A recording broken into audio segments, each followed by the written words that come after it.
always special stories for you on the show. Donald Trump does a classic U-turn after calling Xi Jinping a special man.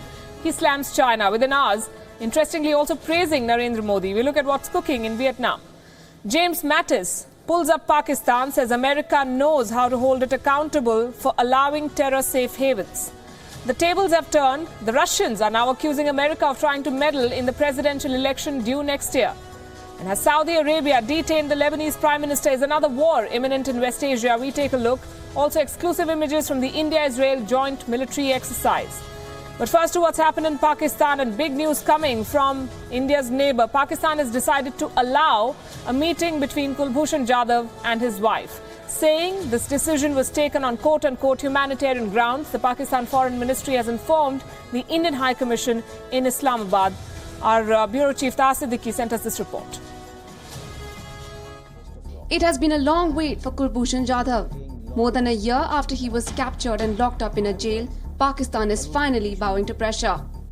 Pakistan says it will allow Kulbhushan Jadhav's wife to meet him. An official communication has been sent to the Indian High Commission. But there is no word yet on India's repeated demands for consular access. So why has Islamabad blinked now? The Pakistani government has been under immense pressure from the international community. After setback at the International Court of Justice, Pakistan's claims that Kulbhushan Jadhav is an Indian spy have found little support globally. Questions have also been raised against the kangaroo court proceedings. Pakistan's Foreign Minister Sartaj Aziz on one occasion even questioned the evidence against Jadhav. Protests by human rights groups in the country have hurt the ruling PMLN government, who now face waning public support. Going by Islamabad's track record, though a change of heart, this development hardly signals a softer Pakistan. Bureau Report, WION. India had moved the International Court of Justice after Jadhav was tried in a Pakistani military court and awarded the death sentence allegedly for spying. The ICJ has imposed a stay on the death sentence. Pakistan is supposed to file its arguments by December in this case. Let's revisit the facts of the case. The facts as they stand at this moment are these. 1. Kulbhushan Jadhav is an Indian citizen, and the Indian government has repeatedly submitted proof to show that he was not connected to any government agency when he was kidnapped by Pakistani agents in Iran. 2. Despite being a civilian, Pakistan regularly denied India access to Kulbhushan Jadhav. 3. The military trial was a sham where Jadhav's defense was not adequately prepared. To add, even senior advisor to Pakistan's Prime Minister Sartaj Aziz had accepted in December last year that there was little evidence to claim that Jadhav was a spy. India has demanded consular access to Kulbhushan Jadhav 18 times so far, only to be denied each time. For our viewers, this is what the rules say. According to Article 36 of the Vienna Convention, a consular officer shall be free to communicate with their nationals and have free and unfettered right to visit them in prison. There is no wriggle room here. There is no ambiguity in the language.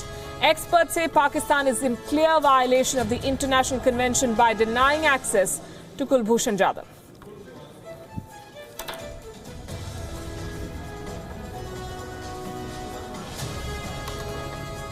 Joining us this evening, Vivek Karju, former Indian diplomat, somebody who's worked closely on matters related to Pakistan.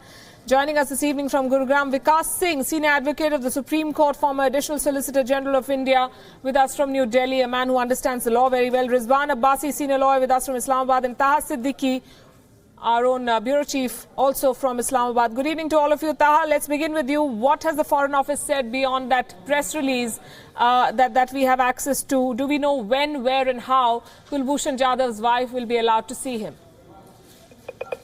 Well, as of yet, basically the information that has come forward is that Foreign Office is waiting to hear a formal sort of response from the Indian High Commission on this particular sort of message that they've sent. Once that particular message comes in, we're being told that the process will be that then they will communicate it to the embassy in Delhi, the Pakistan embassy in Delhi, where a visa would be issued. Now, the timeline of this is not really given out or detailed out, but from what we understand, basically because it's the weekend now, tomorrow for the next 2 days, the offices are closed here, and the Foreign Office also released a statement after its office hours were over. So it seems like now the next development on it will perhaps probably be when the next working day starts, which is on Monday. Vivek Kaju, what do you think prompted Pakistan to make this gesture? Well, clearly it is not on humanitarian grounds. I think all that is a lot of hogwash, because it's 7 months exactly to the day that this particular offer is being made from the confirmation of the execution sentence by the kangaroo court, this military tribunal or court-martial on Jadhav. And it is 4 months to the day that Sushma Swaraj publicly tweeted that the Pakistan foreign policy advisor Sartaj Aziz did not even have the courtesy to respond to her letter urging that a visa be given to Jadhav's mother who wanted to see him. So humanitarian grounds don't take 4 months. Clearly, the motivation is elsewhere. And the motivation, I would think, lies in the fact that they want to tell the ICJ, and they have to submit their petition, their counter to the Indian response by December 13th. So they want to include in that they have been very large-hearted, and while on consular access they have their own views, they have acted on this so-called humanitarian considerations. Also, I think they realize that the international community does not take all this kind of behavior well. So it is these reasons that have, I think, compelled the Pakistanis to make this offer. Rizwan, is this a way for Islamabad to score brownie points in a case where its arguments clearly did not hold much water? Listen, so far as I have heard that repeatedly one word has been used by the youth people, that it is some kind of kangaroo court, etc. It is a court of competence discussion constituted under Army Act. Lot of people are being tried by this court in Pakistan, and this is started by the court. So as per law, as per prevalent law, Kulbhushan Jadhav. Rizwan, I'm sorry to interrupt. Your line is not very clear, so we'll try and reconnect with you. Let me put this question to Vikas Singh, senior advocate, also with us from New Delhi.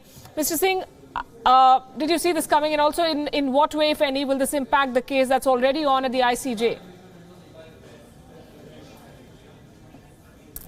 Well, in a way, I feel this will weaken the Pakistani case, because if they can grant access to the wife, they definitely should have granted consular access. And consular access, not denial of consular access, is the only case before the International Court of Justice. So if the International Court of Justice were to be told later on, when the matter is to be heard, in the detailed hearing is to take place, that Pakistan has granted access to the wife, then they will have no defense to justify why they did not grant consular access, because consular access is more legal access than the access granted to the wife. The wife is more of a family kind of a situation where the wife will not be able to discuss the legal issues. But the consular access would have actually discussed what all modalities the government of India can provide for giving help to Jadhav. So, in my view, this is a huge climb down for the government of Pakistan, and this will help India in the International Court of Justice to say that there was no reason why they should not and did not grant the consular access to Jadhav. And if that Jadhav access was wrongly denied, then the whole trial is vitiated, and the whole thing has to be redone. So the conviction will have to go. So I feel that this is a huge step in favor of India and a climb down for Pakistan. at some stage they are also feeling internationally they are being sort of marginalized, and the diplomatic community is coming against Pakistan in a very big way. So all this is the main reason why this pressure that has been created has resulted in access being given to his wife, to Jadhav. Vivek Kadru, you gave a very precise and pertinent timeline explaining why this cannot be on humanitarian grounds. And I want to add another event in the run-up to the decision that has come today. That is the meeting between Sushma Swaraj and the new Pakistani High Commissioner to India. That was on the 21st of October. And this question was specifically asked, and there was a lot of speculation whether the Jadhav case came up in discussions, both sides saying no. Do you think the diplomatic moves, the pressure, the visit of high-profile American diplomats to this region over the last few weeks, what could have contributed to Pakistan being pushed to finally bite the bullet? I think it is international pressure because they were looking very churlish. On the one hand, everyone knows that the entire process of trial through these military courts and this court-martial is a sham. You can't have these trials even if the charges are concocted and they are so-called espionage and terrorism. Behind veils of secrecy, such trials carry no credibility internationally.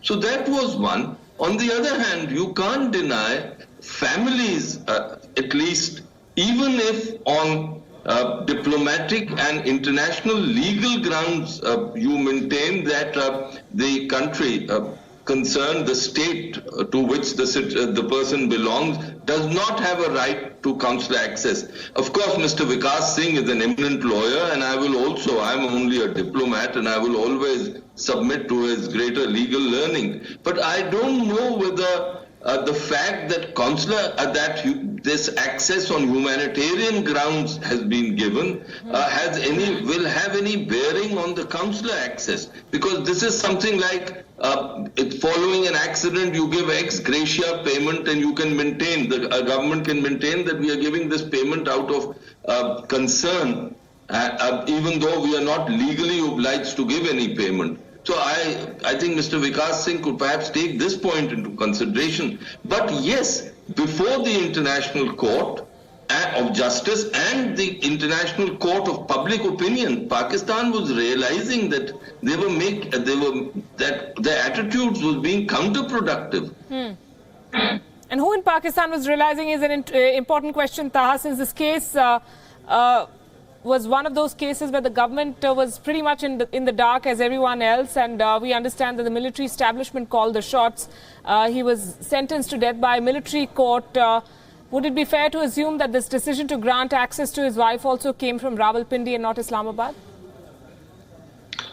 Well, definitely. I mean, the way the case has been carried out and the information that has been trickled to the media, it's always been the military that has been leading the sort of information campaigning on it. The videos that were shown, the military trial, then the conviction, then the later on the appeal, information about the appeal. And in that sense, I mean, but I also feel that, and I just want to make this point here, that the foreign ministry in Pakistan has had a massive change in the sense that a new foreign minister has recently come in, which is Mr. Khwaja Asif. Mr. Khwaja Asif is known to be somebody who stands up to the military, and he has done that in the past in Pakistani politics. We have a number of examples of him standing up to the Pakistani military, the Pakistani establishment itself, and he's not very liked by the military establishment, from what I gather talking to senior military officials in Pakistan. So given all of that context, we have to realize that perhaps it is also a push from the civilians to say that we need to sort of, our international obligations that the Pakistan has with regards to human rights obligations that Pakistan has, we need to abide by those. And because of which, we saw what embarrassment happened at the ICJ last time around because of, not allowing consular access and not dealing with this case in a humanitarian way. And there could have been perhaps a push from the foreign ministry and from the civilians towards the military to say that the military should allow this to happen and somehow somehow or the other the military has kind of acceded to these demands from the civilians in Pakistan. This is what I feel from reporting on this issue and talking to different stakeholders in this issue. Mr. Kaju, I'm told you want to make a point. Yeah, I'll go along with Taha there that I think the Foreign Office would be cautioning the military that, that the approach they had taken in this Jadhav concoction was not good for Pakistan's image. But on Khwaja Asif, I'll just add this, that if he continues with his present approach on taking on the military, I'm afraid I don't think he'll have a long life in Pakistani politics. Well, I'm guessing everyone on the panel will agree with you, but we'll keep that discussion for another day. I'm told Rizwan is with us finally. Rizwan, what do you think inspired the Pakistani establishment to finally look at humanitarian grounds and grant access to Mr. Jadhav's family to see him? I think that whatever I've heard, so far as your talk is concerned, so far as conversation and other things from other honorable guests are concerned, you people are living in paradise of fools. I don't agree with your theme. I do not agree with the theory which has been presented by the other people. Pakistan is a civilized country. So purely on humanitarian grounds, this request has been accepted by the concerned authorities and allowed the family of Kulbhushan Jadhav, who has been convicted by the court of competent jurisdiction under the law of the land. So Pakistan is a sovereign country. Pakistan does not accept the dictations of any other person or any other authority, etc. On purely humanitarian grounds, as per law, this request has been allowed and permission has been accorded to the family of Kulbhushan to see the person or to meet him. So you should appreciate this thing at least. You should not condemn even these acts which are purely based on bona fide of our authorities and purely whatever based gave you on the idea that we are condemning it? No one's condemning it. We're just wondering what inspired Pakistan to suddenly take this humanitarian approach after months of denying India consular access. Not a communication between two persons that one will ask and other will accede immediately or other will respond immediately. When through proper channel this request was tendered and it received by the concerned authorities and so, then it was accorded by the authorities, and so far as his case in International Court of Justice is concerned, they have no authority at all to embark upon the case which has been, or on the order which has been passed by the court of competent jurisdiction. They do not have any authority to set aside the order. There is a way that to file an appeal, and appellate forum, appellate court is competent to set aside this order. We have, I have so many things to say so far as jurisdiction and domain of International Court of Justice is concerned. I have so many things to say that what happened with the International Court of Justice order. I'm sure, even if you do not recognize the jurisdiction of the ICJ, the fact of the matter is that the Pakistani government and the Pakistani military establishment acceded to to the stay order. And I'll let Vikas Singh do the talking here. Mr. Singh, much has been said about who has the jurisdiction, how far can the ICJ go, and is it a decision binding? Well, on what Mr. Kaju said, I agree with Mr. Kaju that this is not that kind of a formal access which is considered to be the access which is granted to the consular team of the Government of India. But you have to see the timing of this access. This access is granted after the matter has gone to the ICJ. If the matter had been pending trial before the army authorities and if they had granted this humanitarian access, probably it could have been considered as something, unrelated to the official access which is to be granted to the government authorities. But this access is granted after the matter has gone to the ICJ, and the ICJ has taken a very strong view, granted an interim order in favor of India, and then the grant of this access proves that there is a clear rethink in the Pakistani authorities. They are trying to do a diplomatic activity to somehow project themselves in the world that they are not so bad and they are not, ultimately against human rights, and they are not against a fair trial. So this timing is very, very significant in this matter. And even though it's not a very formal access in the sense of a consular access, But this clearly shows that there is a serious rethink because of the pressure, international community pressure which has been exerted on Pakistan, and they feel that they have to somehow save their face. So they felt that the best way forward would be to at least grant the family access to Narendra Jadhav. So that timing is very crucial in this matter. Vivek Kaju, closing comments. How do you see the government of India responding to this quote-unquote gesture? Look, I think the government of India will have to very clearly think of how this whole thing will be choreographed, because we can't put it past the Pakistanis to try to use even this visit for propaganda purposes. And hence, as far as Kulbhushan's wife is concerned, this is of course welcome, because I think her meeting with Jadhav will be a great morale booster for his family and for him. But as far as this matter is concerned, the government of India did the right thing, and I think they are to be congratulated the way they've handled the case before the ICJ. But the Pakistanis must realize that they are pursuing a futile course and a very adventurous and dangerous course through this concoction. This is a game which is not played like this internationally. It never is. And at the end of the day, these matters are settled diplomatically. Indeed. And that is what Pakistan must look at, because if they'll create a precedent which will tie them in knots, and this is their practice always. If you see the course of our relations, the Pakistanis don't realize that they must handle things strategically.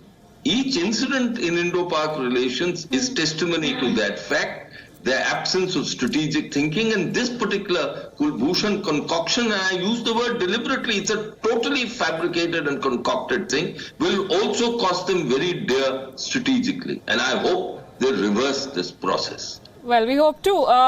Very quickly, Taha Siddiqui, you're saying that next development on this case can be expected by Monday when the Foreign Office reopens, and possibly more clarity on how this is going to proceed comes. Definitely, Palki. I mean, I've also reached out to the Indian High Commission here in Islamabad, but they haven't responded to my request as of yet. But I'm on it, and I'm trying to certain as to what the Indian High Commission, how they will respond, because basically the response has to go from the Indian High Commission to the Foreign Ministry, and then the Foreign Ministry will direct the Delhi Embassy to issue the visa. So it's perhaps, I mean, over the weekend we might see a response from the Indian High Commission, but as of yet, the only development in this case has been that the Foreign Office has released this, two-para of this press release talking about how he can get access, his wife can get access to him on humanitarian grounds. All right, I'll leave it at that. Taha Siddiqui, Rizwan Abbasi, Vikas Singh, Vivek Kaju, thank you very much, all of you, for joining us. This is a story that we will stay on top of course, here on WION. We've been tracking it from the word go.